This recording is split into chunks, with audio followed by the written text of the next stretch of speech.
Now, our next guest has been involved in music since he was a very young boy, and he's grown up in the punk era of the 70s and created fantastic rock and roll and folk music. Formed the Waterboys in '83, is currently touring Ireland with the band to chat about music life on the road. And WB Yeats, Mike Scott, joins us. Good morning, sir. Pleasure to meet you. I was just saying there before the break, we met a long time ago in Galway in those halcyon This Is the Sea days, Larks in the Parks and Beats in the Street. Yeah. I'm just saying that those songs, This Is the Sea and The Hole of the Moon, were kind of anthems for that generation. They were. You know, they were pop songs. But they were also kind of, I don't know, blueprints for life as well for a lot of people. Did you have any sense of that when you were living in the country at the time? How popular they were? I knew how popular they were, yeah, and the stuff we did after, Fisherman's Blues, Bang in the Ear and so on, yeah. I used to walk up Grafton Street and I would hear a song and I'd think, God, who does that song? It's someone I like, and I'd realise it was one of my own songs. It's a nice feeling. At least you weren't going, oh God, what's that noise? Yeah. At least you like your own stuff, Mike. That's right. I remember reading some of the English press at the time, because you'd had the three Waterboys albums, what was called, I suppose would be called your big music period. There was the Waterboys, Pagan Place and This Is the Sea, and you were a darling of the English music press at the time. Then you came to Ireland, and I remember one English journalist saying, Mike Scott went to Ireland and got lost. And you did seem to come here and lose yourself in the place. Is that a fair lose myself in the place? Do you know, my life changed when I came to Ireland. Did it? It changed in lots of good ways. And I discovered, I'd made this cinematic, widescreen kind of music for 3 records. And I'd taken it as far as it could go. And I was frustrated that I couldn't reproduce it on stage. And I got interested in simpler, older music, like country music, gospel music. And I wanted to bring those into the Waterboys sound, and I found in Ireland I could do it. And the catalyst was our fiddler, Steve Wickham. And when I had Steve in the band, suddenly with his fiddle and my guitar, we could play any kind of music, and that liberated me. And I was just wondering, in those days, what was the reason for the change? I know you say he was the catalyst, but there must have been a personal change as well. There were lots of personal changes. You know, when I lived in London, I didn't have much social life. I came to Ireland, and I don't know how you Irish see it, but coming in from the outside, it seems an incredibly hospitable place, and there's an atmosphere of easygoing. You know this. Definitely concerned to well, compared to living in London, definitely. Yeah. And I loved that.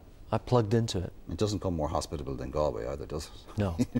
In fairness, if you're going to go and set in the part of the world and make friends, literally almost instantly, Galway's the place to do it. You spent, how many years did you spend making Fisherman's Blues and Room to Roam? 3 years. Yeah. Did the record company lose their mind? Do you know, it was a weird situation, Mark. We'd had a bit of success with This Is the Sea, and as often happens when a band gets the first bit of success, they suddenly have a lot of power, and nobody could say anything to me. I was working on that record for so long. Record company, no one said boo. We just got left to get on with it. And, really? And in a way, that was that we could have done. It was one time in my life I could have done with someone looking over my shoulder saying, "Come on, speed up here," but there was no one to do that, and we just kept we recorded probably more music than any album in the history of rock and roll. I heard from an engineer who worked on sessions for you around that time that you had enough music to make about 10 years worth of albums, that you had hundreds and hundreds and hundreds of hours of music. Well, has it ever... where's that music now? Well, we've done 3 albums worth. There was the original album. There was a record came out in 2001 called Too Close to Heaven, which was the best of the unreleased stuff, at least in my opinion.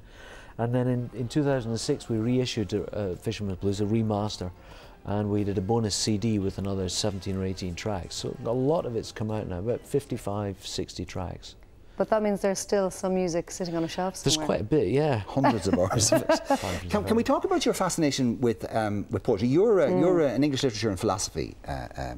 You studied that in college. And was that where the love of poetry started, or Yeats? I never really did study it. I went to university in 1977. My only interest was punk rock. I didn't do a stitch of work. And I dropped out. You didn't go to any lectures? Oh, you dropped out? I went to 3 or 4 lectures, dreamed, never paid any attention. So, sorry about that. But your love of poetry does exist and is still very strong in you, especially when it comes to Yeats. Yeah, I grew up in a house full of books. And my mother had lots of Yeats books, and I picked them up when I was 10 or 11 years old. Didn't understand a word of them, but something caught. Yeah. Well, you used Golden Child on... Stolen Child, yeah. Stolen Child, yeah. Yeah. On Fisherman's. Yeah, that was the first time I put Yeats to music. I've done it a lot of times, as you probably know. Well, that's what I was going to say, that next March you're going to do 5 nights in the Abbey. That's right. That's a massive undertaking, because I mean, you're talking about a body of work that's incredibly well known, so there'll be lots of expectations. Are you nervous about that, or...? It's been a dream of mine for about 20 years, Mark, to make a show based on Yeats's poems. After we did The Stolen Child and Fisherman's Blues,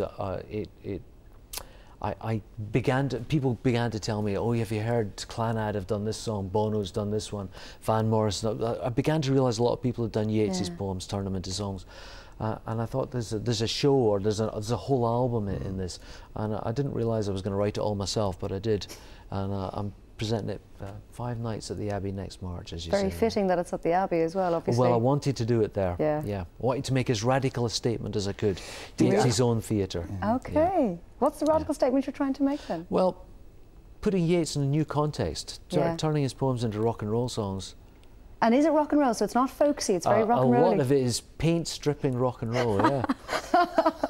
Yeats, well, yeah, I bet he never saw this day coming. Well, he was a kind of a rock and roll character in his own. He's definitely left of centre. No, he was radical. Yeah, he was radical. You're absolutely right. Now, you famously said that the Waterboys is effectively wherever Mike Scott is and whoever he happens to be working with at the time. But there's no question that you seem to be very happy when you work with Steve Wickham, and you're back working with him again and have been on a fairly regular basis. So you're on the road at the moment. Now, he's in the band, you're in the band. Who else is with you at the moment? We've got a drummer called Carlos Hercules. It's his real name. Great name. He lives in Limerick, English.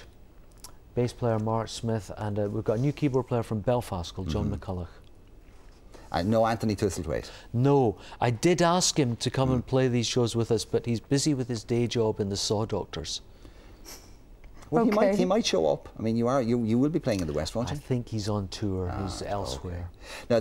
Now, you're doing a couple of dates this weekend, actually. Are you in Galway this weekend? We're in Galway on Friday, Skibbereen at the Cork by Southwest on Saturday, and we're doing Rathangan in County Kildare on Sunday.